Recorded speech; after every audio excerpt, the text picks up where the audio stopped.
Va que va.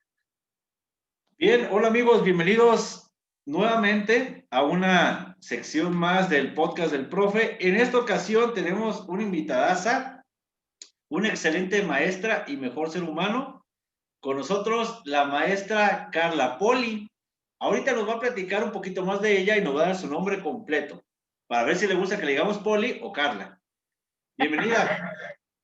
Pues muchas gracias, Agustín, a tu canal y vamos a compartir un poquito de profe a profe y una charla muy, relax en todo esto que está pasando en cuanto a la educación ahora a distancia.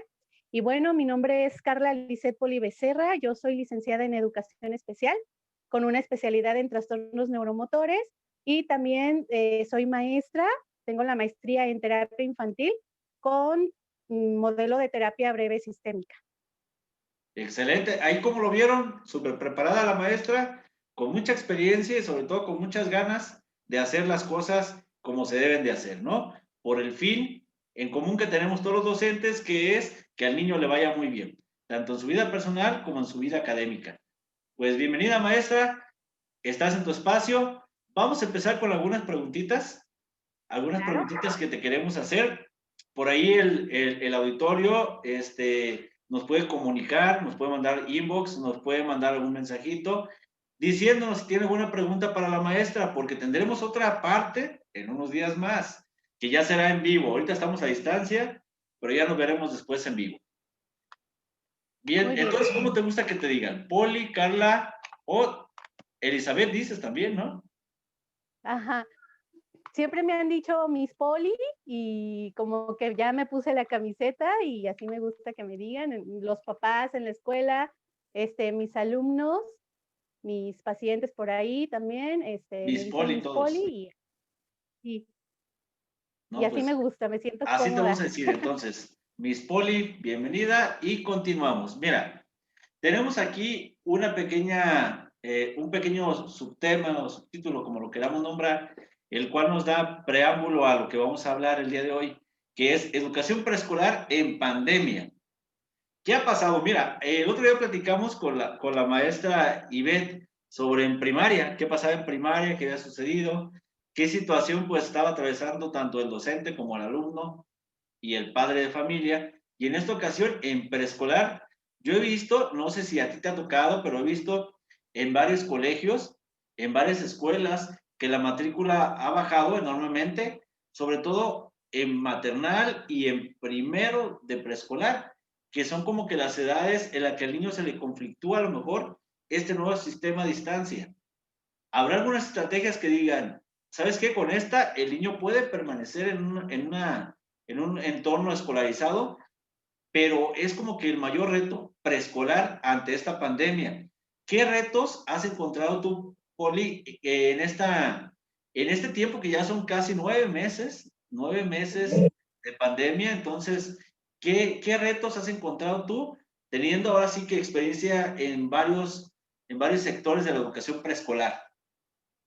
Mira, te lo puedo comentar sobre todo en la parte de la educación privada. No está como muy desvinculada de lo que está pasando también en la educación pública, ¿eh? Eh, ¿Por qué educación inicial y educación preescolar están teniendo como los retos en cuanto a adaptarse a esta nueva modalidad en línea, virtual? Es porque las necesidades de socialización, de movimiento, del contacto con el material concreto, del contacto con esta parte de la socialización dentro del aula en los niños pequeños, es más vivencial que teórica. Así es. Desde el tiempo en el que permanecen manipulando los materiales y la presentación de los materiales no es la misma que se tiene en el aula que la que se está teniendo dentro de los hogares. Uno de los retos que nosotros nos hemos encontrado, te lo puedo platicar así, por ejemplo, los alumnos con los que estoy trabajando ahorita son de educación especial, tienen multidiscapacidades, algunos tienen TEA, trastorno del aspecto autista, otros tienen síndrome Down, otros tienen parálisis cerebral, Y entonces toda esa manera de trabajar dentro de un aula en donde estamos los especialistas y sabemos qué materiales son adecuados para cada una de las necesidades y de las características de nuestros alumnos, tuvimos que empezar a compartirlas más de lleno con los papás. Y en la educación regular está pasando lo mismo, o sea, las maestras deben de compartir la manera en la que estaban dando las clases con los papás, porque nos dimos cuenta de que no todos los papás, bueno, para eso estudiamos, para ser maestros y para Sí, saber las metodologías, las técnicas, las bases teóricas, y como los papás muchas veces no los tienen, aunque investiguen en internet, aunque así es. lean y le pregunten a su terapeuta y le pregunten a su maestra, no tienen como todas las herramientas más amplias para poder desarrollar una metodología y una didáctica en su casa. ¿Por qué? Porque influyen muchísimos factores.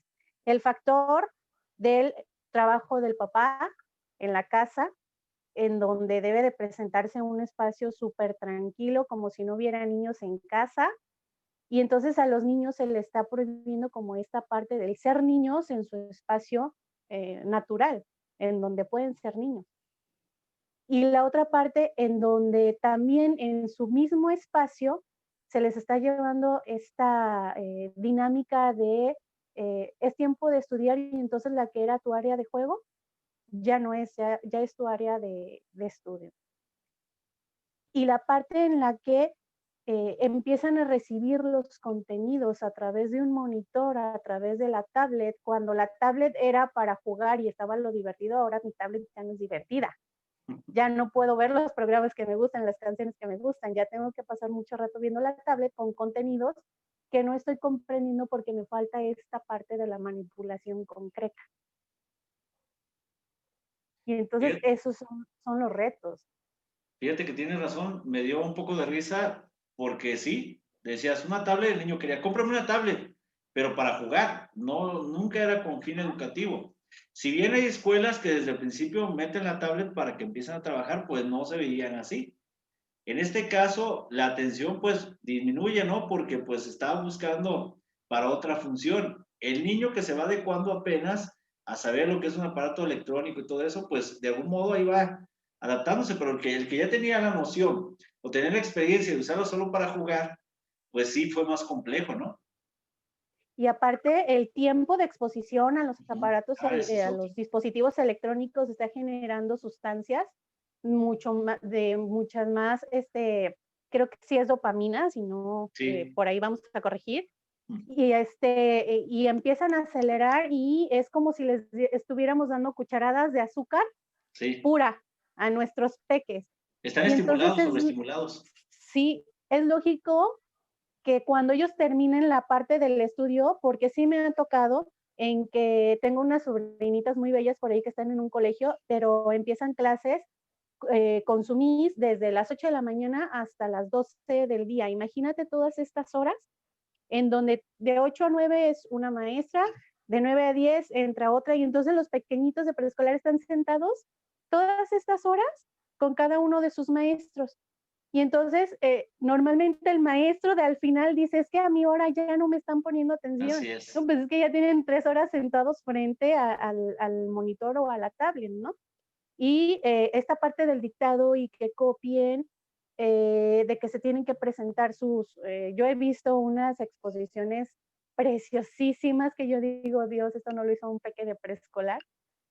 Sí, sí. Las mamás se han involucrado mucho más, o sea, hay cosas en las que debemos de poner mucha atención, como el tiempo de exposición a los dispositivos electrónicos, el nivel del contenido y la manera de la presentación del contenido, de acuerdo a las capacidades y a lo que el niño debería de aprender en cuanto a su edad y el grado en el que está, y también en cuanto a su desarrollo neurológico, porque a veces en preescolar queremos que los peques salgan leyendo, Así es. ¿sí? Y Sí, no se nos damos busca. cuenta que, ajá, que sí leen, pero leen a su nivel, ¿sí? Pero precisamente como esta parte que tenemos mucho de las escuelas públicas de querer terminar los programas que la Secretaría de Educación nos, pues sí nos impone, no quería decir Sí, esa no palabra, puedes pero decir sí que nos no lo vas a hacer. impone. Ajá, debemos de vincular a nuestra metodología, cualquiera que sea, debemos de incluir todos esos aprendizajes esperados de los programas de la Secretaría y que a veces por el afán de querer cubrir todos esos aprendizajes y que queden plasmados en la planeación y que queden plasmados en una evaluación, para que digan que sí estoy trabajando, porque es uno de los retos también que hemos enfrentado mucho como maestros. Por un lado, el que los papás a veces comentan que los maestros no estamos trabajando, no se puede generalizar. Nosotros Es, como maestro tampoco podemos generalizar que los papás no están apoyando a sus hijos porque o hay que quienes todos los sí. papás, porque hay quienes sí, y tampoco podemos generalizar que los niños de presco no están aprendiendo a través de los dispositivos o de las clases en línea. Hay un balance y hay situaciones muy específicas en las que podemos evaluar en que sí se está dando y esto está siendo favorable y en las que no se está dando hay situaciones desfavorables, pero ¿qué podemos hacer para ayudar a toda esta parte de la población que no está acercándose o que no está obteniendo esos resultados que nosotros estamos plasmando? Sí, fíjate que la preocupación parte de eso, ¿no? De que se generaliza. Se Ujú. generaliza y hay, todos los maestros son malos y los maestros, todos los Todos. papás son malos y los niños al final, pues nadie aprende. Porque incluso he escuchado comentarios que dicen, pues si antes ya ven cómo estábamos y ahora con esto vamos a estar peor. Lo que sí es una realidad que hay niños que tienen 8 meses, comentaba el otro día con la maestra Ivette, sin recibir clases. O sea, se desconectaron y párale. Y cuando regresen ahora, bueno, eso comentó el gobernador Alfaro, vamos a ver qué sucede después, pero aquí en Jalisco se prevé que en enero ya haya un sistema, un medio por el cual podamos ingresar ya de una manera a lo mejor híbrida, escalonada, como lo habían mencionado. Dependerá de qué pase ahora en esta época de frío, que vienen, de hecho estaba leyendo ayer, que vienen 4 frentes fríos, que el día martes o Exacto. miércoles se prevé. Fíjate lo que está pasando también en nuestro entorno, ya en la cuestión geográfica y climática. Decían Sí. que en Florida iban a estar a 0 grados. O sea, ¿te imaginas Miami con frío? Ahora cuando vengan Los para acá, climas cálidos están cambiando. así es, en Manzanillo en algún momento se van a tener que poner suéter. Ya es que ahí le regalas un suéter y vas a los 2 años y lo siguen teniendo guardado, porque pues no lo Sí. ocupan. Entonces, los climas están fuertes y eso también va a darnos pie a saber si volveremos o seguimos con esto. Que en esta medida no hay que esperarnos. Yo le comentaba a varios compañeros directores, decía, miren, yo ya me cansé de esperar, no voy a estar esperando a ver qué pasa. Voy a adecuarme a lo que se está viviendo y sobre eso voy a obtener resultados. No puedo escudarme diciendo, no tengo resultados porque estoy en línea. Hasta que volvamos presencial, van a ver que soy muy buenísimo. No, no, no. Desde ahorita se tiene que ver porque el ser humano, como lo decía Charles Darwin, y todas las especies, estamos destinados a adaptarnos o a morir o a fallar en el proceso de Exacto. evolución. No te adaptas, pues estás fuera, ¿no? En este caso, pues, es comentarios que nos haces, pues sí, sí, debemos tomar en cuenta que pues no hay que decir que todo está igual, ¿no? Sí, mira, y en torno a esta parte de lo que es la adaptación, una de las cosas positivas que yo he podido rescatar en cuanto a mi aprendizaje personal, porque tampoco puedo generalizar que todos los maestros se movilizaron y todos implementaron y todos, o sea, Es lo no, mismo, ¿no? No pero, sabemos quién sí. ajá, quiénes sí, quiénes no. Pero desde mi aprendizaje y mi experiencia personal, sí te puedo compartir que me ha sacado de mi zona de confort, ¿eh? Y el hecho de que esta situación me saque de mi zona de confort, porque yo, por ejemplo, a los casi 40 años, que iba a andar yo de youtuber, ¿no? Yo decía, eso es para mi hijo de A secundaria mí que me se la pasó pasa. igual.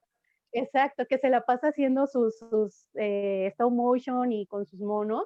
Sí, digo, qué padre, ¿no? Mi hijo hace y mi hijo es youtuber, ¿no? Y de repente por ahí escuché, es que mi mamá es youtuber. Dije, yo soy youtuber si yo nada más doy clases, ¿no? Y lo subo al YouTube porque por WhatsApp no se los puedo pasar a los papás, ya es nomás el muy, link muy ahí. pesado.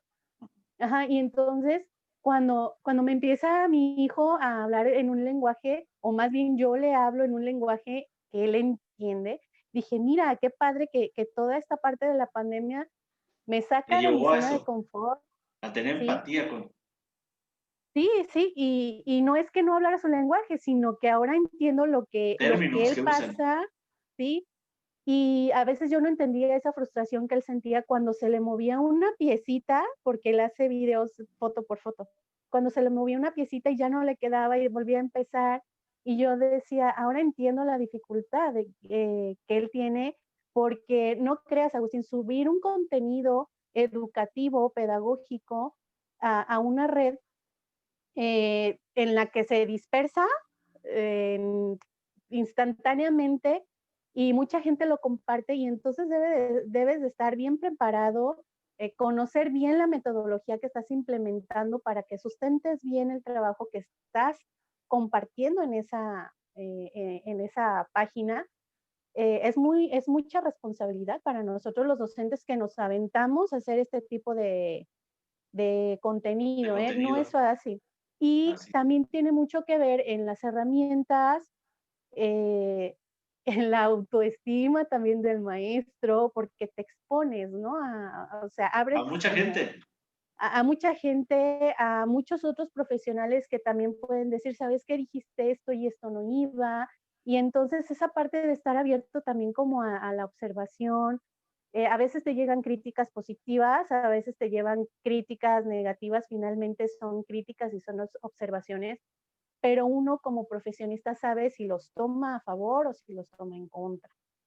Fíjate que Y eso es bien importante, ¿eh? Mira, haz cuenta que, como dices tú, hablar ese lenguaje, desde hace varios años, yo cuando empezó a salir Facebook, yo era renuente, porque decía, no, pues toda la gente está ahí, yo no quiero estar, o sea, yo soy de los que si van todos allá, yo no voy. Yo quiero un lugar donde no vaya toda la parvada, ¿no? Así yo lo decía. Entonces, ¿qué pasa? Que yo ya no entendía a mis niños de sexto en ese tiempo. Decía, a ver, ¿de qué están hablando, no? Me empezaba a meter y ahora sigo youtubers y todo eso. Empiezo a dar cursos y los maestros me dicen, ¿y de aquí qué más, maestro? Entonces creo mi página de Facebook y empecé a compartir de otra gente. Pero me acordé de un programa, no sé si viste alguna vez el programa del socio, que era un cuate que iba y se asociaba y hacía una empresa y entre los dos les iba re bien. Bueno, él decía que una empresa para que funcione, el producto tiene que ser tuyo o de tus conocidos o gente, y no es que sea egoísta, sino que hay que apoyarse entre la comunidad que tienes ahí. Entonces hay que decía, si hacer yo una no red de vendo, apoyo. no lo vendo. Entonces Ujú. empecé a hacer material y después me llevó a hacer videos porque tenía que explicar eso. Obviamente los primeros, como dices tú, muy bonitos, bien acomodados. Después, por la carga de trabajo, por la actividad de esto, dices, pues ya así como sea, nada más para explicar este tema porque ya es tarde. Entonces, ahora lo que se quiere tomar en este canal que es AM Educación es tener tutoriales, tener alternativas educativas, pero con calidad, que lo vamos a ir llevando. Obviamente, pues es poco a poquito, no de golpe, ¿no? Entonces, eso que comentas tú es bien importante porque las nuevas generaciones ya te saben hablar de lo que es un baneo, ya te saben hablar de qué es varias situaciones que se manejan ahí en YouTube, en Facebook, cuando ya te marcan simplemente los mismos niños cuando les dices, ¿quién entendió? Yo, por dos, por tres, por cuatro. O sea, dices, a ver, ¿de qué están hablando? Ah, quiere decir que los cuatro ya aprendieron. Y ese tipo de lenguaje ya millennial, que ya básicamente todavía después del millennial, ya hay otra, no recuerdo el nombre, pero creo que ya es esa generación. Entonces, te felicito porque también has tomado la iniciativa y el otro día que vi tu video, dije, necesito platicar con Poli, necesito organizarme con ella porque hay situaciones que podemos apoyarnos y me da gusto escucharte. Te interrumpí, perdone, nada más que me vino a la mente esto. Sí, no te preocupes.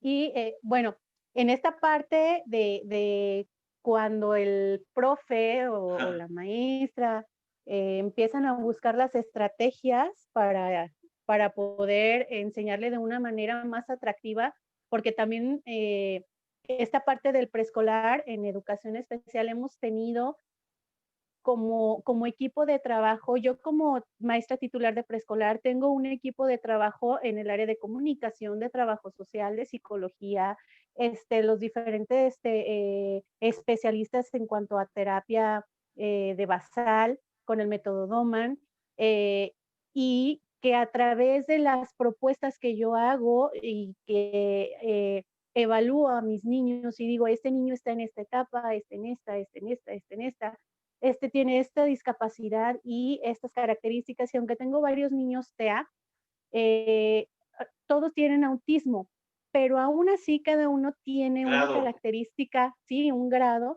y una así es. necesidad distinta. Y su familia es distinta y el contexto familiar es distinto. Y entonces te quiero compartir un poquito qué hemos hecho Claro, como claro. centro como centro de trabajo, porque yo me he quedado muy satisfecha. Siempre se puede mejorar y siempre se va a ir avanzando. Pero en lo que llevamos en este proceso, yo me siento satisfecha porque a través de una organización de mi equipo de trabajo, en cuanto a que nosotros no hemos dejado de dar clases ni un solo día, y te quiero decir algo, esta parte de la educación híbrida, nosotros la venimos implementando desde que inició la pandemia. ¿Por qué? Porque realizamos visitas domiciliarias. Aparte, estamos dando asesorías presenciales en la escuela. Excelente. Y aparte, damos clases en línea y videollamadas personales, pero también hacemos videollamadas grupales. Mm, Entonces, son 5 formas en la que tu servidora, como el equipo de trabajo, estamos con todos los papás todas las semanas.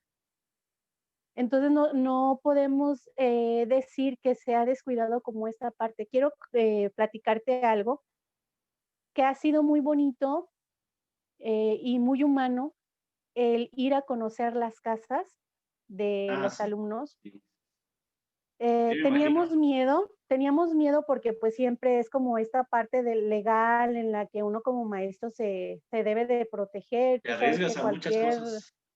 sí te arriesgas, pero es otro reto Mm, que hemos así. sabido llevar, porque esta parte del acompañamiento también le ha ayudado a nuestras familias con las que trabajamos a abrirse. Siempre el hecho de que venga tu maestro a tu casa y observe cómo vives, pues te da un poco de temor, ¿no? Piensas como mamá, como papá, que te van a evaluar y no es así. El chiste de ir a tu casa es para que estés en un lugar protegido, porque nuestros chicos con discapacidad tienen sus defensas muchísimo más bajas que los chicos sin discapacidad. Y entonces es ayudarles a comprender esta parte de que visitarlos en sus casas es para llevarles el material elaborado por nosotras, material impreso para que puedan trabajar. Muchas veces hemos tenido que llevarles desde la plastilina, la pintura, el cartón, eh, porque la situación económica que están viviendo nuestras familias fue desfavorable para muchos, en donde si nuestro chico o chica tiene discapacidad, obviamente mamá es la que está acudiendo al centro educativo y se queda con él toda la jornada. Pero ahora con toda esta situación en donde papá, que era el proveedor, se queda sin trabajo, entonces ni para camiones había, a veces ni para comida. Entonces, toda esta situaciones que los papás empiezan a compartir con nosotros, hay dos visiones de todo esto que está pasando, desde los cambios en la metodología que nosotros hemos tenido que hacer y la parte humana de cómo seguir haciendo nuestro trabajo docente, pero con un lenguaje más amable, con un apapacho a las familias con las que estamos trabajando, y no es porque seamos maternalistas, es porque se requiere esta parte en la educación, la Sí, parte humana. Y sí, sí, sí. entonces, eh, eh, nos abren completamente las puertas de sus casas y es ahí donde, mira, ¿qué te parece? Ok, ya no puedes ir a la escuela y estamos trabajando con cuentos. Nuestros niños necesitan leer un cuento concreto, un cuento impreso y hojearlo. Y aunque parezca que el chico no nos está escuchando, pero si nosotros estamos leyendo y estamos entonando, ellos visualmente no lo están viendo, pero sí nos están escuchando y de alguna manera nos hacen saber que el cuento o no le está gustando, se levanta y se va, o permanece y aunque se esté balanceando, permanece durante el tiempo de la lectura y entonces tú ahí te das cuenta que el niño está poniéndote atención con su canal que tenga más desarrollado, ¿no? Para ponerte esa atención. Y entonces vas a la casa de los papás, le muestras cómo entonar, le muestras cómo le agarre la mano y empiece a trabajar la textura, le muestras cómo, por ejemplo, aquí, si te fijas, tengo mi comunicador, es un comunicador muy Sí, robusto. Desgraciadamente, no todas nuestras familias tienen el acceso a una tablet, a un iPad eh, para que tengan sus comunicadores electrónicos con los programas súper sofisticados que como especialistas conocemos, pero tienen un comunicador elaborado por ellos a sus posibilidades económicas y les da gusto porque empiezan ellos a decir sí y no a través de su comunicador. A lo mejor lo voltean a ver, a lo mejor ya lo pueden señalar, pero son pasos. Y todo esto que los papás no veían que nosotros hacíamos dentro del aula, los enseñamos porque la pandemia nos obligó, ¿sí? A compartir nuestra manera en la que nosotros les enseñábamos a los niños dentro del aula. Se lo compartimos a los papás. A veces los papás se quedan así como cara de what, es que no entiendo qué significa la palabra picto. Ah, pictograma es un dibujo. Y entonces ahí nos cayó el 20 de nosotros. Ah, tengo que bajar a lo mejor el nivel de conceptos que estoy utilizando para que el papá lo sienta más suyo el material. Y cuando este es suyo, cuando el papá, la mamá se sienten seguros de usar ese material porque lo conocen y porque saben que tiene una intención comunicativa y lo que quieren es que sus hijos les digan que quieren agua, que quieren ir al baño, que les duele el estómago, porque con el grito pues no saben ni qué tiene. Pero sí. si su comunicador los va a ayudar a que todas estas necesidades su chico las pueda transmitir, entonces dicen, va, yo me aviento. Aprenden a usar los materiales y entonces ya después en la retroalimentación, sin los niños presentes, ay maestra, me sentí a gusto, maestra, yo vi que a lo mejor le ponía todo el material y me hizo un reguero, entonces vamos poniendo una cajita con solamente 3 piezas para embonar, ¿no? Sí, perfecto. Y la siguiente clase, ¿cómo le fue? A ver la fotografía, a ver el video, y los papás se toman videos en donde ya ellos están trabajando y ha sido un avance progresivo, Agustín, muy bonito. A mí me llena mucho Sí. de satisfacción porque las mamás cada vez están más, más tranquilas y más contentas, Más aplican adaptadas, ¿no? A la más situación. adaptadas. Porque fíjate, al principio sí era renuencia con cierto sector que decía, no, pues es que así no van a aprender. Pero ya que están viendo que así estamos trabajando y que sí ha habido avance, entonces están poniendo más de su parte porque creen en el proyecto que uno tiene. Y Sí, eso me da pie a que vayamos con lo siguiente, que es la didáctica. Ya mencionabas una parte ahorita. ¿Qué tanto te ha cambiado en cuanto a tu praxis, la didáctica? ¿Qué cambios ha tenido? Ya comentabas uno ahorita, pero por ejemplo, yo me quedé con la duda del niño con autismo. ¿Qué actividades, ahora sí, en cuestión didáctica, le pones a hacer a un niño con autismo? mira, hay fundamentos neurológicos en cuanto al desarrollo y tú, al inicio del ciclo escolar, todos realizamos nuestra evaluación diagnóstica. Y entonces, cuando tú sitúas al niño en un nivel de desarrollo neurológico más que cronológico, y, o sea, lo que el niño sí hace, más que la edad en la que está o en el grado en el que debería de estar, De ahí tú ya vas a tomar qué metodología vas a utilizar. Por ejemplo, algo en lo que nosotros le hemos abonado mucho es a la parte del derecho al aprendizaje de la lectura y de la escritura. Y dicen, ¿cómo un niño con discapacidad va a aprender a leer y a escribir? Y es que, ¿por qué no?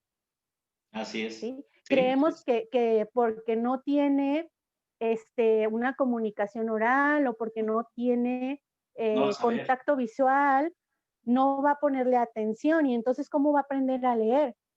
Y es ahí en donde nuestra didáctica la implementamos a través de una metodología. En la zona en la que estoy trabajando, eh, tenemos trayectos formativos, son cursos especiales para nosotros los maestros en donde tú dices, bueno, yo quiero trabajar con el método troncoso, no sé, ya es muy conocido y es específico para la enseñanza de la lectura y la escritura para niños con síndrome Down. Fíjate que Pero ese, yo no lo conocía, ¿eh? ¿De qué trata ese método? ¿O qué? Así rápidamente que nos digas. Se trata de esto, ese método troncoso. sí, está dividido por áreas, bueno, por niveles, y la parte de preescolar, que es en la que yo me estoy especializando, habla sobre unas etapas preparatorias. O sea, antes de que el niño aprenda a leer, primero debe de saber, por ejemplo, juntar o identificar qué piezas son iguales y ponerlas juntas de una tercera que es diferente. ¿Sí? O sea, si te fijas, son pautas muy, muy primarias antes de irte a toda esta parte de que el niño ya lea y escriba formalmente. Y entonces, a través, por ejemplo, de la metodología de Troncoso, en donde a través de unas fichas con palabras, el niño pues ya va a desmenuzar esta parte de la conciencia fonológica. Y esa parte de la conciencia fonológica tiene también su metodología y su sustento teórico de todo el método troncoso, pero que aparte nosotros estamos proponiendo es una propuesta para la enseñanza de la lectura y la escritura fónico-fonemática, que viene también sustentando esta parte de la conciencia fonológica antes de entrar a una lectura formal. Y también vienen unas áreas preparatorias que es desde que el niño te ponga atención, el niño utiliza un lenguaje corporal para comunicar necesidades. O sea, si te fijas, son como las primeras partes que muchas veces nuestros niños con discapacidad no tienen adquiridas todavía. Se las Y brincan. en, ajá, ¿por qué? Por la misma rapidez de la sociedad, porque entre familia han encontrado un sistema de comunicación, pero que se queda solamente en casa. No están utilizando un sistema de comunicación formal, establecido, que los puede sacar del contexto familiar y lo pueden llevar a los contextos del cine, del restaurante, con las visitas familiares, que ahorita no hay, pero que sí lo pueden utilizar, pero no saben cómo utilizarlo. Y entonces a través de la combinación de estas dos metodologías, de lo que es troncoso y lo que es la propuesta fónico-fonemática, las etapas preparatorias, antes de empezar a lo que es ya la lectura convencional. Yo me estoy yendo a los rubros básicos, por así decirlo. Y, por ejemplo, uno de los rubros básicos que nosotros tenemos es que cada niño cuente con un comunicador, Ujú. ya sea electrónico o sea así robusto como el que tenemos aquí, Ok. y que adquiere el código de sí y de no. Ujú.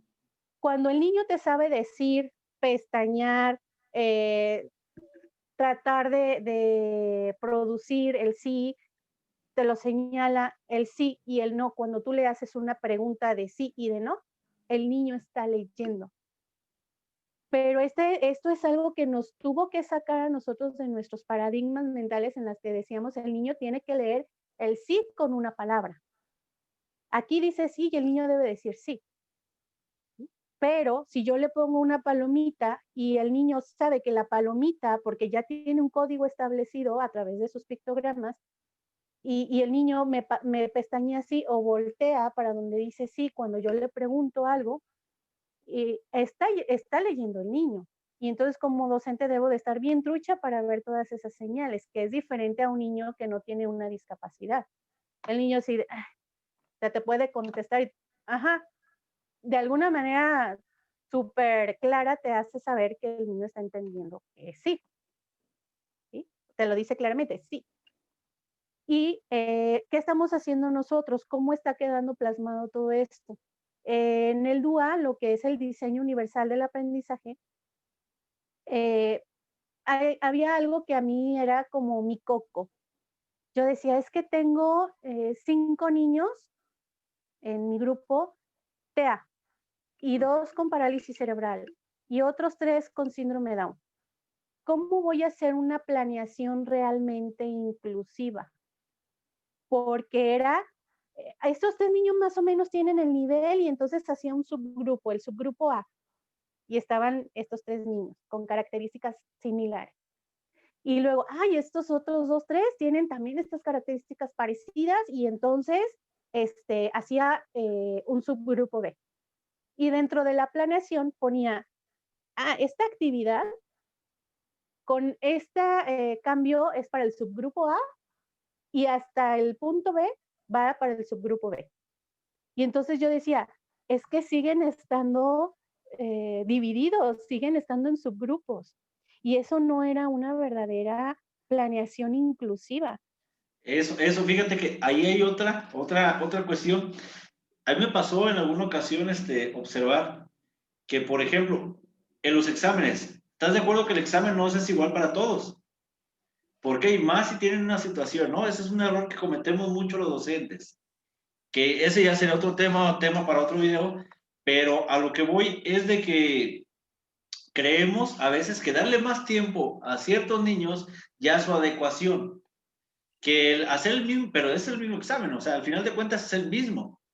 En el nivel que el niño va avanzando, no le puedes hacer cuestionamientos o reactivos de un niño que ya alcanzó o que puede lograr esa comprensión a un niño que le estás enseñando a sumar y restar y después le preguntas la división en el examen.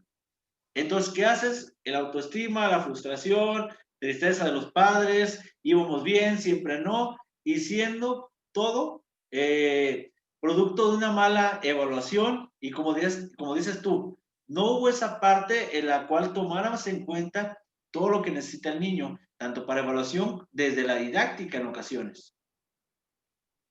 ¿Y sabes por qué pasa eso, Agustín? Porque Ajá. desde la planeación inicial no se está tomando en cuenta la evaluación sumativa. Esta Así parte que es. tú me estás comentando del examen es cuando ya viste una serie de procesos y los estuviste evaluando constantemente y a través de estas evaluaciones sistemáticas y bien planeadas, a lo mejor cada 15 días, a lo mejor cada mes, eh, y tú te das cuenta que no te está dando los resultados de este niño, dices, caray, entonces replanteas dentro de nuestra planeación, a lo mejor como somos docentes y todavía tenemos esa creencia de que lo que planteé en mi planeación es lo que debo de tratar de hacer así casi al pie de la letra, aunque sabemos que nosotros podemos ir Es haciendo flexible notas. y a veces te cambia. Al Flexible. segundo día que la aplicaste dices, no me va a funcionar, Sí, tengo que reajustar.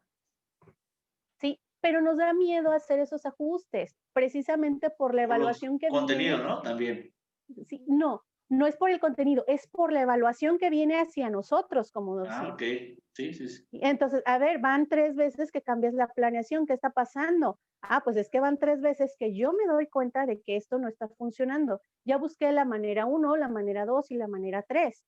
Y entonces no me dieron, el niño sigue sacando bajas calificaciones o no está llegando al nivel que habíamos planteado, voy a aplicar una cuarta y que dices, en la cuarta ya me dio el resultado, ¿sí? Pero no significa que vas a hacer una planeación para este niño en particular. Significa que a la planeación global, a la general para el grupo, vas a estarla haciendo con distintas maneras de representación de todos estos contenidos que tú vas a Sí. trabajar. Y, y de eso se trata una planeación con un formato DUA, que es el diseño universal. es las distintas maneras en las que el maestro le va a presentar el contenido. Otra es las distintas maneras en las que el niño te va a devolver ese contenido, ¿sí? Y vienen una serie de elementos como que es la escucha activa, una atención participativa también, y todas como estos elementos que se dan para que haya un proceso de aprendizaje real, también los papás los están adquiriendo y se están empapando. Es algo que yo me he fijado mucho, que en lo personal a mí me pasó, fue empaparme realmente, echarme un clavado hasta poder comprender bien qué metodología iba a utilizar, cuál es el sustento de esta metodología, con qué otros métodos la voy a combinar. Por ejemplo, esta propuesta que nosotros tenemos es una, el método troncoso es otra, pero vi que había muchos elementos que realmente van de la mano. Y dije, es que algunas actividades y propuestas de trabajo que ya vienen en troncoso a mí me sirven y entonces los voy a unir. Pero luego me topé con otro reto. Todo esto tan bonito que yo decía, sí, sí puedo trabajarlo, lo debo de vincular con el plan y programas de preescolar y con los aprendizajes esperados de preescolar. Y fue cuando dije, santo cielo, ¿no? Para empezar en lo del lenguaje Pero te vas haciendo comunicación, hábil. Te vas haciendo hábil, sí, Poli, y después, ya cuando vas planeando algo, dices, ah, mira, con este le doy a este y este y este y este, y sí, ya con un proyecto final, a mí me pasaba con los niños de sexto, ¿eh?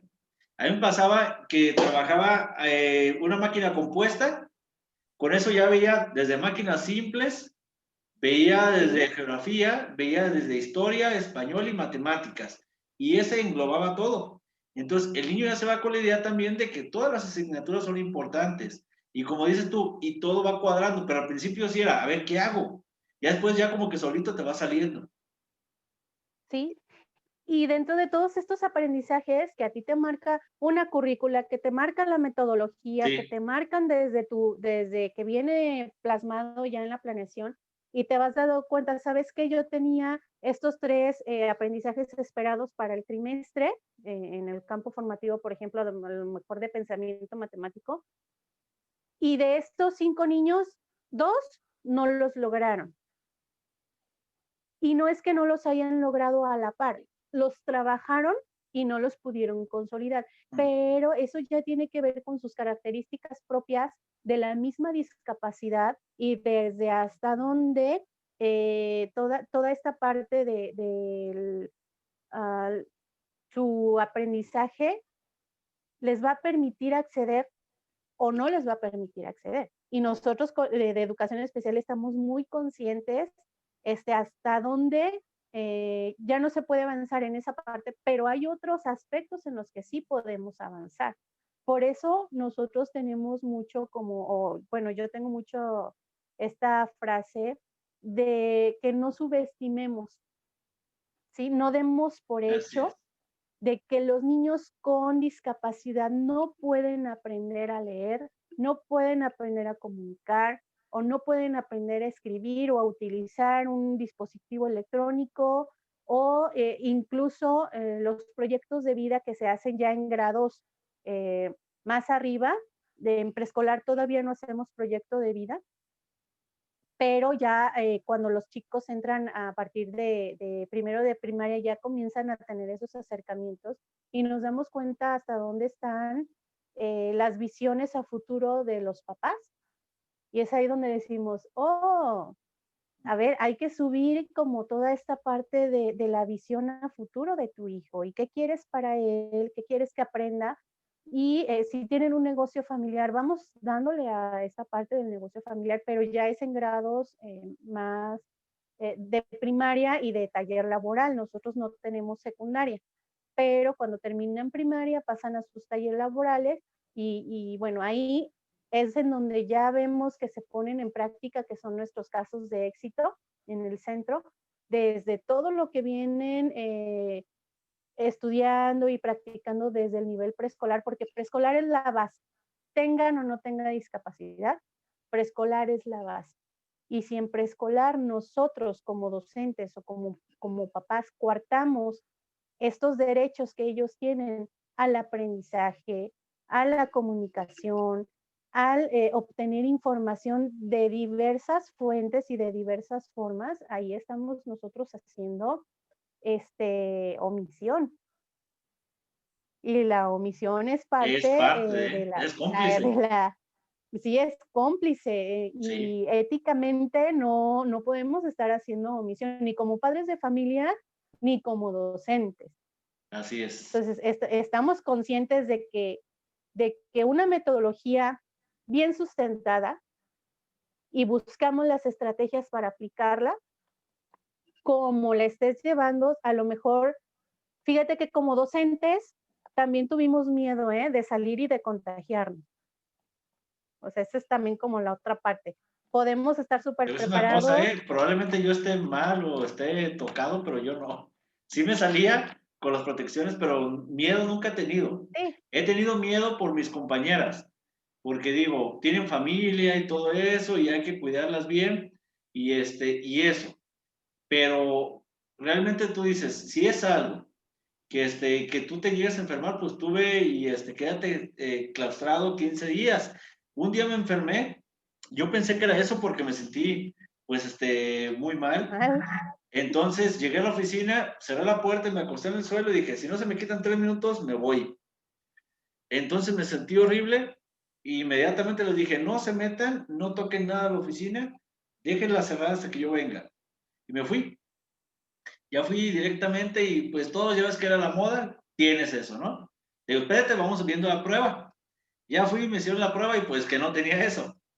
Entonces me fui directamente a otro hospital y me hicieron la de sangre. En la tarde ya me la tenían y tenía dengue. Entonces, como era dengue, pues ya fui, igual estaba fuerte, ¿no? Porque también me la pasé medio mal. Hasta adelgacé 2, 3 kilos, pero ya lo recuperé, ya está, ya di rebote. Entonces, ya esa preocupación te lleva pues a que los docentes también, si hay uno contagiado, se preocupan pues, y como dices tú, también hay maestros que tienen pavor, o sea, ellos con que supieron que el abuelito de tal niño tenía, no lo recibas, no recibas ese niño porque no sabemos. Ujú. Sí, sí nos pasó, yo también tuve una bronquitis muy fuerte, Y pensamos te que era confundías. COVID. Sí, yo me Ajá. confundía. Fui a hacer la prueba, yo como mamá de 3, mamá soltera, dije: "Si tengo COVID, ¿a qué casa los mando?", ¿no? Entonces, cuando uno como mamá, porque viene la parte humana Esa del es otra maestro, cosa, ¿no? La preocupación que tú tendrías de que, ¿y qué hago con mis muchachos? sí, viene la parte humana del maestro, ¿no? No Sí, porque seamos terapeutas o maestros y estemos formados más en las ciencias y tengamos un poco más de comprensión de todas estas situaciones emocionales, estamos extensos, ¿no? No somos inmunes ni ni al robots para dolor, estar. no, ajá, ni al dolor, ni a la tristeza, ni a las enfermedades, ni a la falta de pago que todavía hay, Sí. ni al hambre, o sea, somos seres humanos, ¿Le tenemos retrasaron el pago en algún periodo? sí, al inicio de cuando obtuve mi plaza, 8 meses, se ¿8? retuvo el pago, 8 Antes era meses. 3, ¿no? Pues sí, pero no, 8 meses y Pero también cuando te durante los llegó, interinatos. ¿qué dijiste? No, Ahí les va.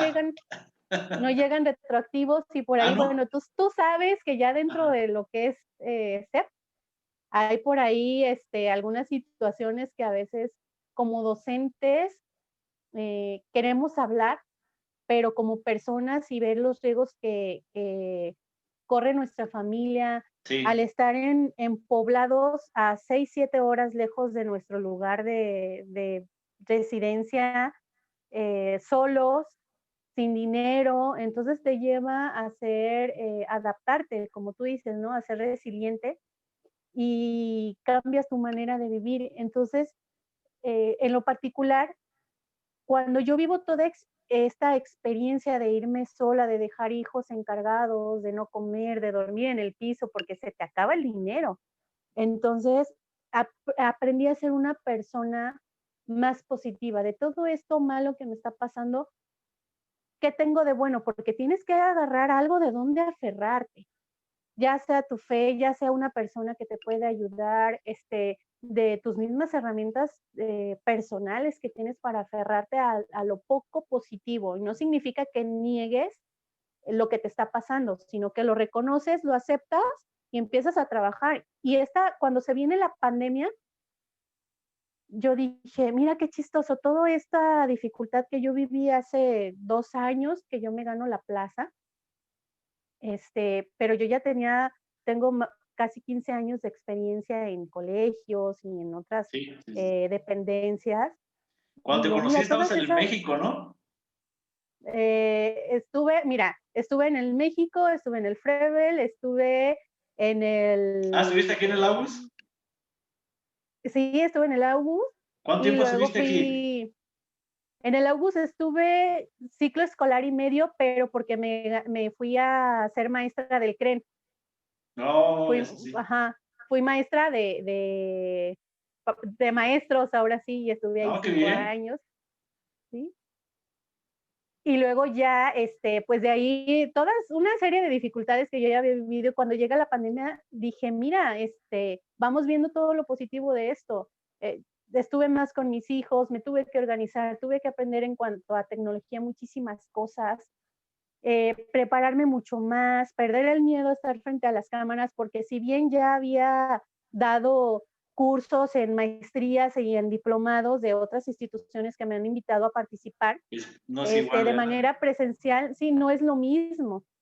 Y entonces, toda esta parte de desarrollo personal que he tenido con la pandemia ha aumentado, me costaba trabajo al principio, pero creo que ha sido muy bueno salirse del cascarón y creces como maestro, ayudas a crecer a las familias con las que estás trabajando, porque sí, al menos a mí me pasó, me he hecho todavía más humana, más comprensiva con ellos y también me ha permitido estar más al pendiente de mi familia, de mi tribu personal. Y para mí eso ha sido como un Más. regalo, ¿sí? A pesar de que sí, toda este miedo que pensábamos que a los maestros nos iban a dejar de pagar, que no podíamos estar en contacto con los abuelos físicamente, que son mi red de apoyo como mamá soltera, y que a veces si se enfermaban yo decía: "Y si es que ya tienen COVID o ya tengo COVID yo", y a ver, no, tranquilos, y esta parte de hacerse el coco wash, pero te hacen crecer. Y esta parte de empezar a generar este tipo de contenido, de abrir más las redes, porque, por ejemplo, yo decía, fíjate, algo que me pasaba mucho y hablándote ya como Carla Poli, la mujer, yo decía, veo a tantas amigas a través del Facebook que se ponen sus retos de 25 días compartiendo y se etiquetaban, ¿no? Ah, sí. Entre ellas. Sí, sí, sí. Y yo decía, ¿por qué mis amigas no me etiquetan? ¿Por qué no soy importante para otras personas? Y decía, no, es que, ¿por qué te tienen que etiquetar para que te pongas a hacer ejercicio? Chula, muévete, actívate tú, ¿no? Nadie te va a venir a activar. Y entonces ya es como esta parte de humanizarse uno, ¿no? De que estás tan preocupado porque todos estén bien, hasta que te cae el 20 de que, ¿y si yo me enfermo? ¿Qué va a pasar ¿Cuándo? con todas estas? Ajá, ¿cuándo me voy a atender? ¿Y qué va a pasar con todos los demás de los que soy responsable? Me pongo en tus zapatos, me pasa todavía, menos que antes, pero yo soy de los que, por ejemplo, llegas y me dices, ¿sabes qué? No he comido y yo no he comido tampoco, te la doy, aunque yo no coma. Y no es por decir ni nada, pero pues no me gustaría contar estas cosas, solo que me siento empático ahorita que lo comentas, porque realmente a rato se enferma uno y ya te quedas sin hacer varias cosas que tenías o pendientes o ver por tus seres queridos por descuidarte. A mí me pasó también en una ocasión de mi vida hace 3 años. Me volteé a ver un día, iba a los consejos ahí entre escuelas y yo dije, yo no quiero estar como esos maestros que se llevan bien conmigo. Yo no quiero acabar igual. Y no es que estén acabados, sino yo veía muchos que ya estaban muy cansados y seguían yendo a las reuniones, cansados y levantándose temprano para estar organizando sus actividades, que los niños ya no les ponían atención porque su didáctica ya era de otras épocas, de otros años, y que no se habían actualizado porque ni computadora querían usar. Entonces yo decía, a ver, espérate, ¿qué está pasando? Me volteo a ver enfermo de la gastritis, me volteo a ver que salgo y estoy teniendo sobrepeso sin comer tanto, o sea, comía muy poco y aún así me explicó el doctor que era porque no comías a tus horas, vas reteniendo ciertos líquidos, grasas que tu cuerpo no desecha porque no sabe cuándo va a recibir otra vez el alimento, entonces te va generando, me empecé a enfermar y al final de cuentas trabajaba horas extras y cuando termino mi relación laboral, pues se enojan conmigo porque pues cambio de institución, porque pues yo ya quería dedicarme ahora sí que incluso había perdido las ganas de trabajar para escuelas. Yo quería emprender lo mío, en esa situación estaba. Y me encuentro con una nueva meta en la cual digo, a ver, voy a ver por mí. Empiezo otra vez a hacer ejercicio, a cuidarme, a trabajar. Cuando no tengo nada que hacer, en lugar de ponerme a ver películas, me pongo a editar, a hacer contenido. Ese es mi pasatiempo y como lo tomo así, porque es algo que me gusta, no se me hace pesado y estoy bien tranquilo. En otras ocasiones de tu vida dirías, oye, es sábado, ¿por qué estás trabajando? Mejor quédate a dormir, a descansar. Sí, pero cuando te gusta lo que haces, hasta el domingo te pones a hacer. Entonces, pues hay cosas que ahorita que te estoy escuchando, pues sé que nos pasa, que hay preocupaciones, ya no por nosotros, sino por los demás, pero también hay que cuidarnos, Poli. Hay que tomar Sí, también momentos para ti, para relajarte, para estar a gusto, para compartir, para que juegues con tus niños, porque hay otra situación. El otro día me comentaba un maestro que le dio mucha tristeza de una escuela allá para Teca, que él decía que estaba trabaje y trabaje, pero que su niño le dijo, hay que jugar, papá. Que le dijo, no, espérate, no puedo ahorita. Dice, ya la cuarta vez que le dije en la semana, me sentí mal. Dice, dejé la planeación, me fui con mi hijo. Me tardé, ya sabía qué iba a hacer, no lo puse en papel, pero lo llevé a cabo. Dice, porque mi niño está creciendo con un papá ausente, pero no. ¿A qué voy? Estoy ahí, pero no. O sea, mi mente no está con él. Entonces, estamos ayudando a mucha gente, pero cuando ayudamos a nosotros, a nuestra gente y a nuestra persona, básicamente. Entonces, hay que tener un equilibrio porque al final de cuentas se puede todo, siempre y cuando es como la cuestión financiera. Te llega dinero, vas y te lo gastas, o ya lo debes, ¿no? Pero, ¿qué sucede cuando te vas dando cuenta de que no es necesario tener a lo mejor tanto dinero para poder disfrutar de la vida? ¿Qué sucede? A mí me pasaba que ahorita, pues yo tengo tiempo dando matemáticas, tenía 4 compañeros que me ayudaban y una muchacha que estaba en la entrada cobrando y todo. Entonces eran 5 personas que dependían de mí y yo en las tardes, de martes a viernes. Se vino lo del COVID, cancelado todo. Ya estabas acostumbrado a ganar cierta cantidad y pues no, como ya te has echado compromisos, lo de tu sueldo de la mañana era directamente a pagar. Te quedaste sin nada porque estuviste pagando. ¿Qué sucedía después? Te regularizas, te estabilizas y dices, no voy a gastar en aquello que no necesito ahorita, que no es prioridad. Y te vas dando cuenta que realmente el comprarte ropa cara, el estar gastando en cosas banales, en adornitos para la casa, que decías, ¿para qué compro ese muñeco que me costó a lo mejor 3,500 y no lo ocupo más que para que esté ahí, de adorno? En cambio, compro una cámara, me pongo a grabar, produzco algo que le ayuda a la comunidad. Y esa situación te va cambiando, ¿eh? La pandemia suena a lo mejor medio utópico, pero a mí me ayudó. A mí como que me ayudó, porque me hizo como que centrarme más en lo que quiero. Y sobre todo, no hacer cosas que al final de cuentas solo las hago por hacer, que no eran pensadas. Ahorita se puede decir que estoy más estable en esa situación, porque yo era de los que me llegaba, me picaba y decía, ¿en qué gasto? En esto, y aquello, y aquello. Y al final te quedas sin nada, ¿no? Porque se te descompone lo que compraste y ya lo tiras. Entonces yo siento que la cuestión también financiera nos ayudó, organización también, y en darle importancia al simple hecho de salir a caminar al parque.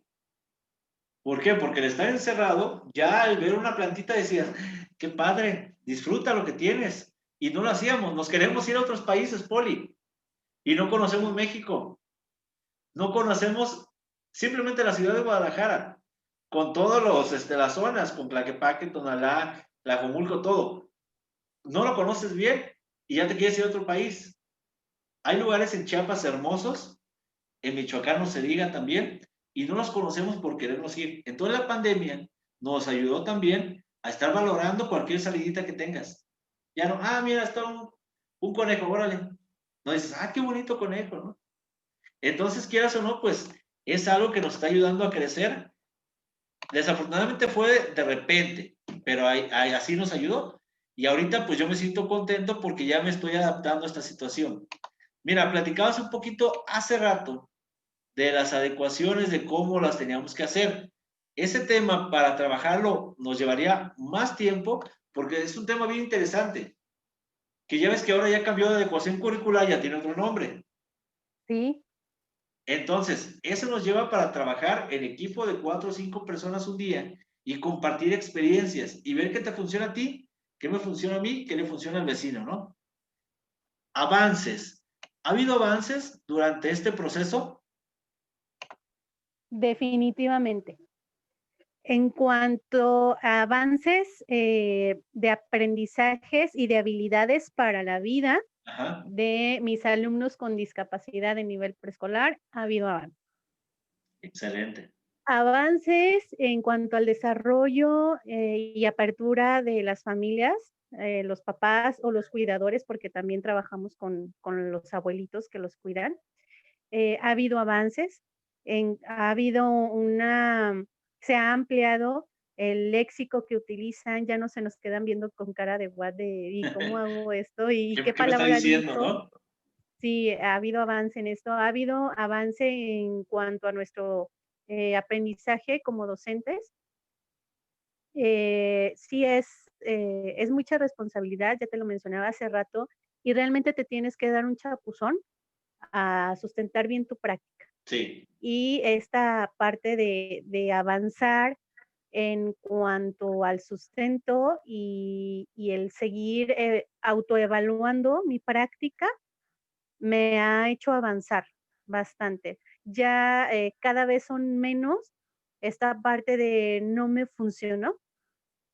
Ahora, si tú sustentas bien una práctica y vas, eh, aplicando y vas evaluando constantemente, te das cuenta de que, eh, si estás fijando bien tus metas ya más claras, ya no es tanta esta parte de volver a reestructurar tus planeaciones, ya es ir completando. Hice esto, agregué esto y entonces se voy completando, ya no es modificar la actividad, sino completar, te retroalimentas con el equipo de trabajo, pero hay que estar muy, muy abierto a recibir todo tipo de comentarios. También nosotros como docentes estamos expuestos a una evaluación formal por sí. parte de los papás. No, y es necesaria, ¿eh?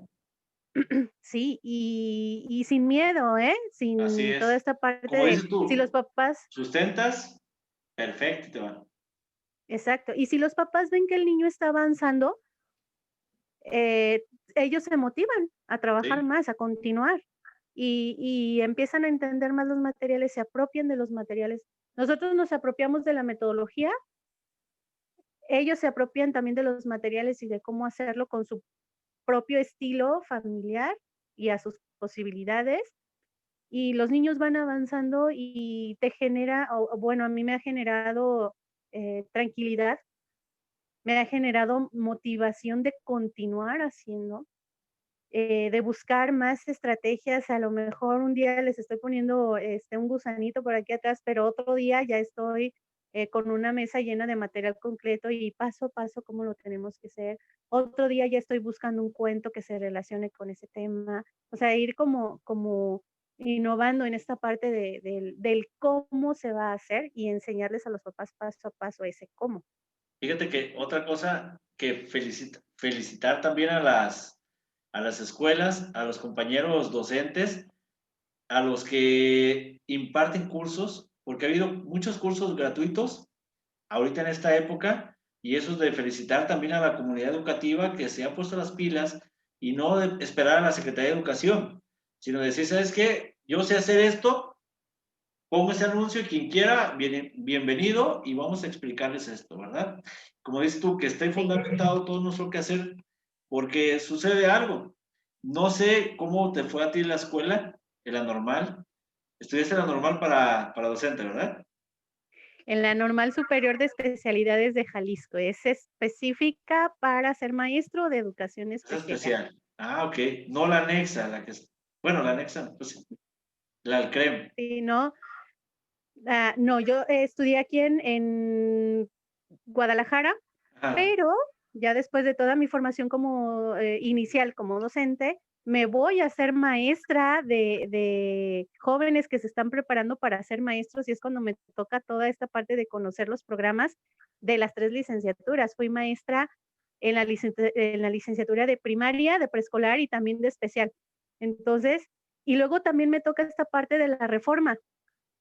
Cuando nosotros veníamos de un aprendizaje que era una práctica un poco más, terapéutica Sí. y, pasar a unas prácticas ya en donde era, no, es que tiene que ser, pedagógico y todas estas actividades llévatelas al ámbito pedagógico y conocer los nuevos programas y, luego cierran una temporada las licenciaturas. Entonces, como toda esta revolución desde el ser estudiante y luego estar del otro lado, ser docente para los que se están preparando para ser maestros, para mí fue muy enriquecedor porque me di cuenta realmente de todo lo que te aporta la educación inicial normalista, pero que realmente tu aprendizaje iba a estar en el aula, ¿eh?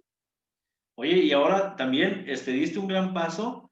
Te voy a contar, te platicaba esto porque yo tuve ahí, yo estudié la UPN, estudié la UPN y tuve una maestra muy buena que es de las precursoras. No sé si ubiques a la maestra Tere, la maestra Teresa Gómez Cervantes. Ella, yo no la entendía, fíjate, cuando yo fui su alumno no la entendía hasta después, ya muchos años después. Yo decía, oye, la maestra, ¿por qué me habla así? Todo eso, media cortante, directa, pero no era cortante, era directa, pues. O sea, ella lo que te pedía, lo quería, y estábamos acostumbrados antes a rodearle el asunto y no llegar al meollo. Entonces, yo la verdad le aprendí muchísimo y se lo agradecí, hablé con ella muchas veces. Al final terminamos siendo muy buenos amigos. Ya yo salgo, empiezo con la praxis y demás, ya después, a los 10 años que tengo de maestro, empiezo a darme cuenta de algo. Ya ahorita, pues ya más afianzado, pero cuando cumplí 10 años, empiezo a ver, llegaban practicantes y me decían, oye, voy a hacer esto con los niños y esto con los niños. Oye, ¿y quién te dice que va a funcionar? Ah, pues yo me imaginé, pero tienes que fundamentarlo, a ver qué autor o qué aprendizaje quieres lograr, y no es el aprendizaje logrado que yo inventé, sino que ya hay unos establecidos, sí puedes parafrasearlos, pero tienes que basarte en eso.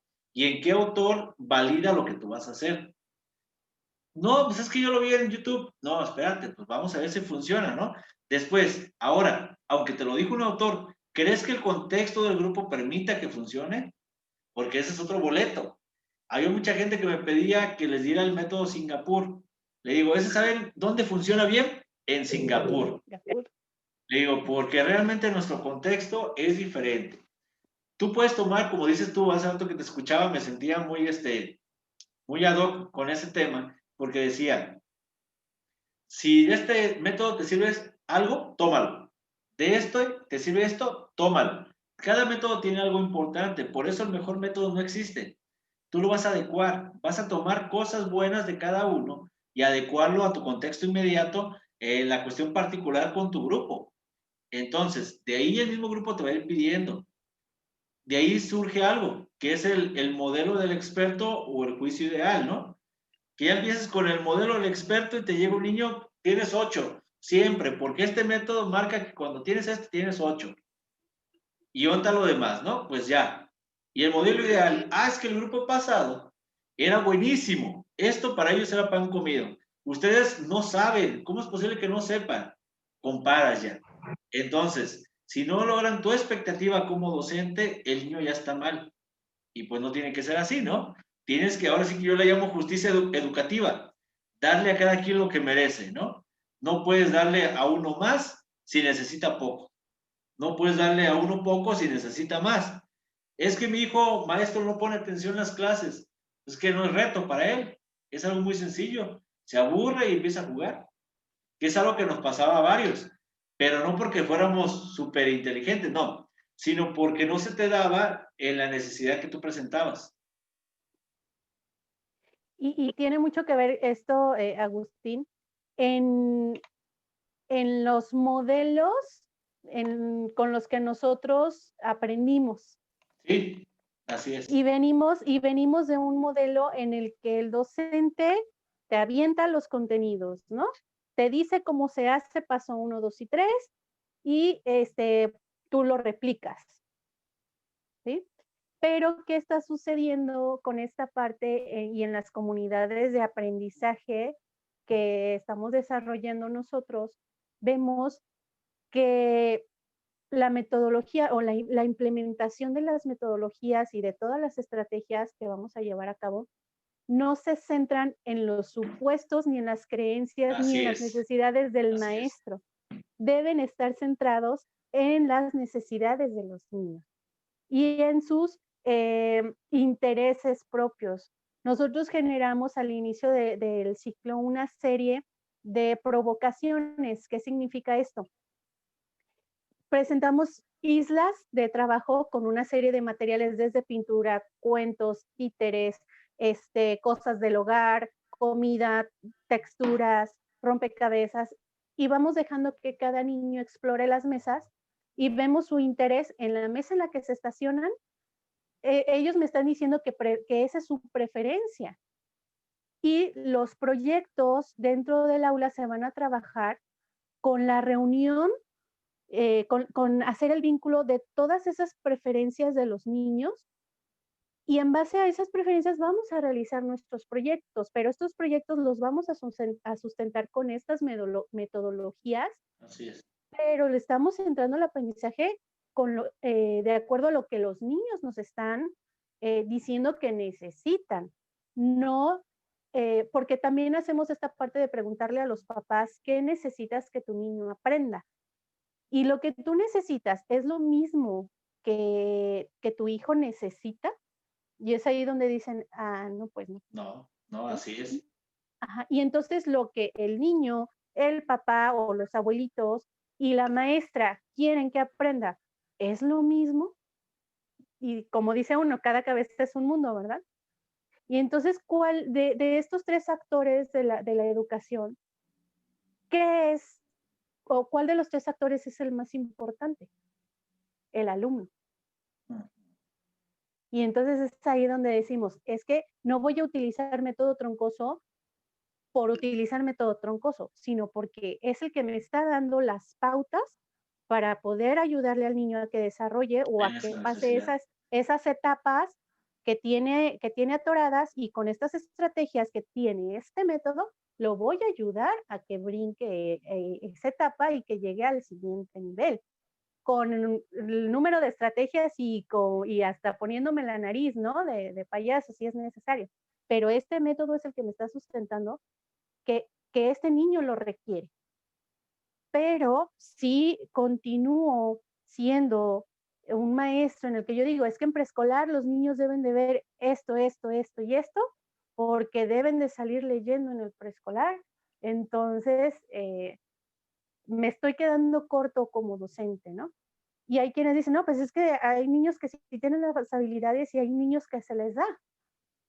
Entonces tampoco coartar como esa parte de la necesidad que el niño tiene de irse más rápido, pero sin forzarlo a que si ya tiene una habilidad más desarrollada que los demás, forzarlo a que realmente la adquiera para que los papás puedan evidenciar ante la sociedad que su niño sí salió leyendo, porque es Fíjate, algo que nos pasa mucho.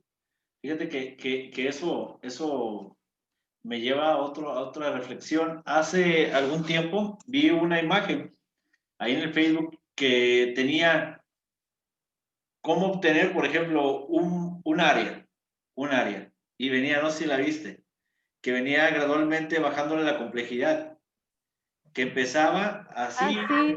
y que en estos años encuentra esto y esto y esto y esto. Después solo encuentra esto, después A, B, C, D, ¿cuál de estas es? Y después puras respuestas que no eran, y la única que trataba de matemáticas, pues, ¿cómo te ibas a equivocar, no? Estamos siendo, Poli, muy, ya, no sé si usar esta palabra, pero puede ser, muy alcahuetes con los niños, con el aprendizaje, porque yo me acuerdo, mi papá en segundo de primaria, él dice, y me mostraba, dice, en segundo de primaria me enseñaba sus cuadernos y todo, decía, en segundo de primaria yo ya sabía las multiplicaciones bien, estaba empezando a dividir y todo eso, dice, yo te digo que en segundo, a veces apenas están aprendiendo a leer bien, a veces apenas van empezando a ver las series numéricas. Entonces, ha sido diferente porque antes yo creo, me acuerdo de todavía la escuela que estaba aquí por Federico el Toro, que era todavía las primaria superior, que anteriormente estaba dividida en dos, primaria menor, que era primero, segundo y tercero, pero era, no recuerdo ahorita el nombre, eran términos de la Revolución Mexicana, y ya después solo los ricos podían estar en el cuarto, quinto y sexto. Entonces, los maestros se esforzaban para que en primero, segundo y tercero salieras bien preparado, y ya tercero, cuarto, quinto y sexto era para que casi tuvieras un oficio, que es lo que se manejaba también en las tecnologías en la secundaria. Después, ¿qué sucede? Que entran a la universidad y llegan conmigo incluso, me han dicho, oiga, profe, no puedo hacer esta ecuación. Y yo ya veo por qué. Le digo, a ver, 7 por 5. Dije, no, ya sé desde dónde. Desde primaria hay que repasar todo eso. Entonces, tienes que empezar con conocimiento previo. Pero, ¿estamos siendo muy alcahuete los maestros con los niños? ¿O por qué no se logra ese contenido? ¿O por qué antes exigíamos tanto y ahora menos? Mira, yo creo que tiene mucho que ver con esta parte de la evaluación. Como la evaluación es heterogénea y pasa sobre todo en educación regular, lo comento porque esta parte de la aplicación de pruebas estandarizadas, aunque sean en distintos contextos, lleva a que muchos maestros, no todos, den sus contenidos a manera de terminar un programa y no a manera de que los niños se apropien del conocimiento para aprender a resolver problemas de la vida cotidiana. Así es. ¿Sí?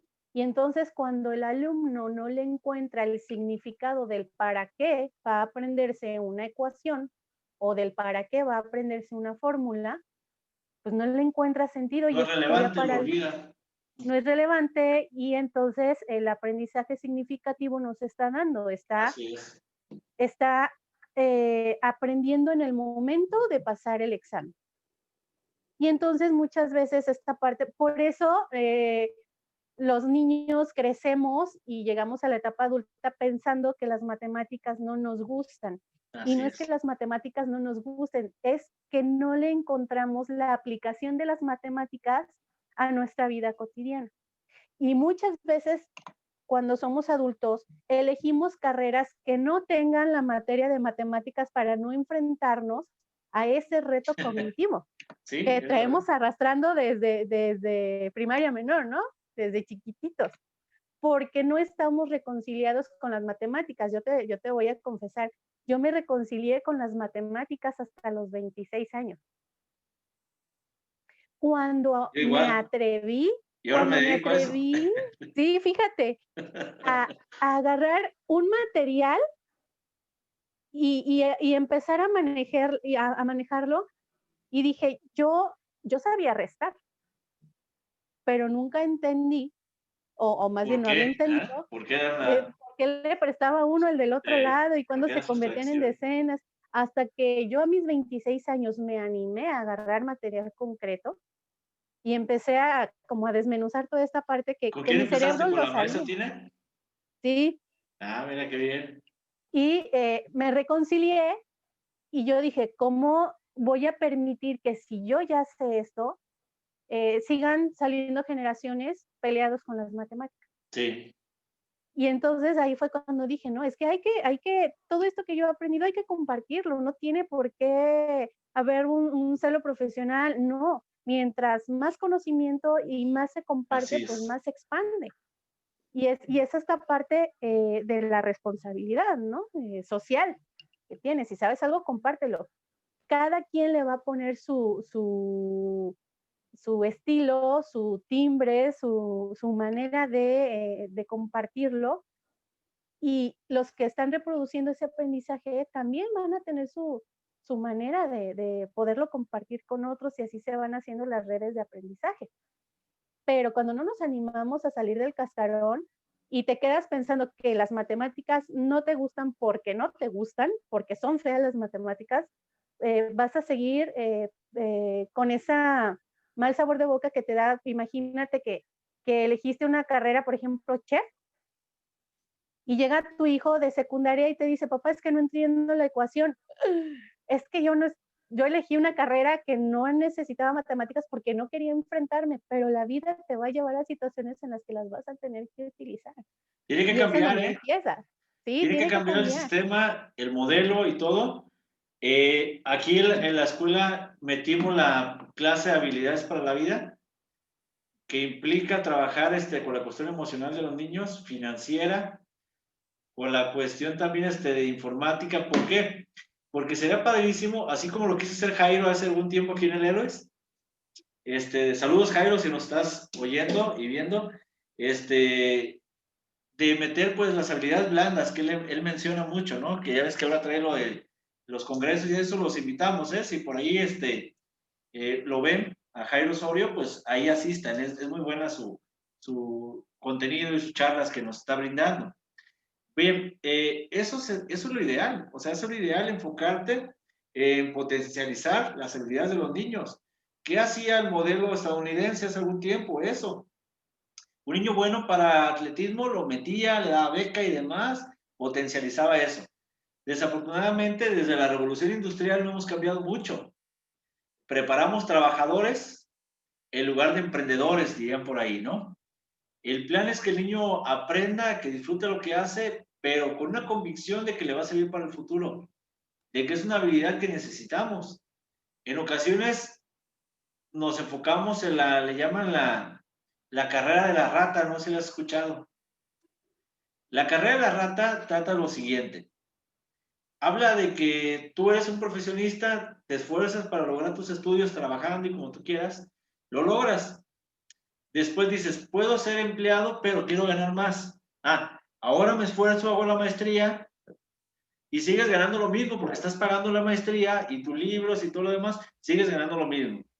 Acabas la maestría, tener un mejor puesto, ahora voy por el doctorado. Sigues estudiando y sigues ganando lo mismo porque tienes gastos más fuertes. Entonces llegas a los 42 años, 43, tienes doctorado, te contratan, tienes 5, 7 años muy buenos, después ya empieza a decrecer tu comunicación quizá con los jóvenes, pero intelectualmente pues eres una lumbrera. Entonces, nunca creciste, a lo mejor, sí, intelectualmente, profesionalmente, pero no en cuestiones de proyección. Hay muchachos que tienen 20 años que apenas tuvieron un año de experiencia en un tema y ya dan pláticas, ya dan foros. ¿Por qué? Porque se animaron. No se esperaron a tener un título para poder ganarse un puesto. Empezaron buscándolo. Las redes sociales, como diría mi presidente, las benditas redes sociales, nos han ayudado ahorita a que cualquier persona comparta su talento y a la vez trabajar más esas habilidades.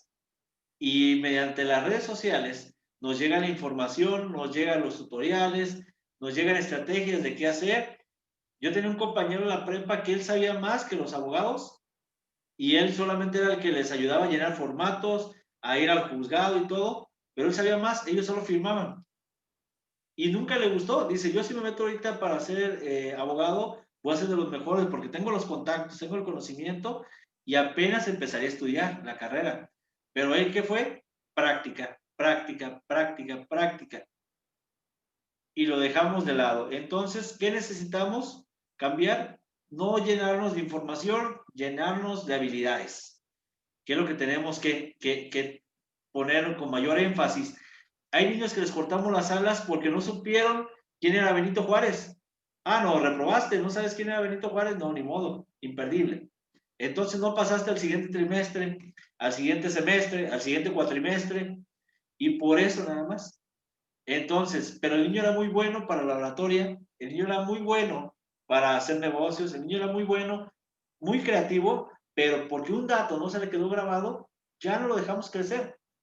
Creo que nos hemos equivocado durante años y estas pláticas como con usted, maestra Poli, Miss Poli, vamos a nombrarla así para que, o guía Poli, usted nos dirá cómo le gustaría, pero me da gusto verte, saludarte, y la verdad me sentí muy a gusto en esta plática. Vamos cerrando con una frase, con algún pensamiento o algunas palabras que quieras comentarle aquí al auditorio que te gustaría compartir, ahora sí, como ser humano y como maestra. Pues yo les quisiera pedir que se abran a esta nueva forma de vida, porque no va a ser el cambio a la normalidad que teníamos, y creo que debemos aceptar esta parte, y cuando nosotros aceptamos esos cambios, nos adaptamos de una mejor manera. Y entonces, esta petición es para todos los que somos maestros, que tenemos la responsabilidad desde nuestro quehacer de formar o coartar el aprendizaje de nuestros alumnos.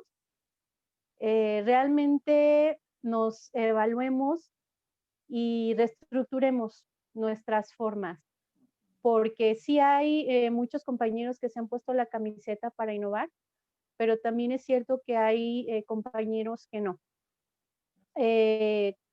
Hay una frase que a mí me gusta mucho, que es un día a la vez. Si un día no pudiste hacer todo ese plan maravilloso que tenías y no te resultó, fue hoy y ya. Mañana es un día distinto y lo vuelves a intentar y te vuelves a reestructurar, vuelves a plantear, pero si no te animas, no vamos a poder cumplir con estas metas de los cambios sociales que nuestros niños de hoy necesitan. No es verdad que los niños son los hombres del mañana, los niños son los niños de hoy. Y con nuestros niños de hoy son los que tenemos que trabajar, y con los papás de hoy son los que tenemos que trabajar. Es cierto, Agustín, algo que tú decías, es un sistema, por desgracia, para que nosotros podamos cambiar un sistema tienen que pasar muchas generaciones, pero hemos comenzado. Sí. ¿Sí? Hemos comenzado, y todo el maestro que se sume a este tipo de proyectos de compartir, de innovar, de involucrar a otros docentes que a lo mejor piensan igual, y de que si no piensan igual, poco a poco irlos invitando a que se sumen a esta parte de desarrollar nuevos trabajos y de ampliar las redes. Como dicen, a través de las recomendaciones se van encontrando las personas adecuadas con las que vas a estar trabajando, pero es parte de quitarte el miedo y abrirte totalmente a la nueva experiencia y de adquirir lo positivo dentro de todo esto que parece un caos, que realmente algunos lo vemos como un caos, y otros dentro del caos podemos por ahí ver un rayito de luz y tratar de compartir ese rayito de luz que desde nuestra perspectiva alcanzamos a ver. No es fácil, pero tampoco es imposible, y un día a la vez hay que caminar de la mano con los que están contigo, y los que no, aprende también a soltar, porque si tú ves que tu caminar va a una meta específica y que estás logrando a pesar de los obstáculos, sigue, continúa, sé perseverante, anímate a vivirlo, y no, o sea, que no te estanque ni el miedo ni otras personas que a lo mejor tienen más miedo que tú, pero el animarte a hacer las cosas es lo que te va a llevar a triunfar, y a obtener los resultados que estás, por los que estás trabajando cada día, ¿no? Bien, pues ella fue Miss Poli. Muchas gracias por su tiempo. Esperamos vernos pronto ya en vivo. Por aquí vamos a seguir con esta bonita charla. Así que los invito a seguirnos en las redes sociales. Yo soy el maestro Agustín, estás en AM Educación. Te espero en YouTube, en Facebook e Instagram. Cuídense mucho, hasta la próxima. Bye. Nos vemos.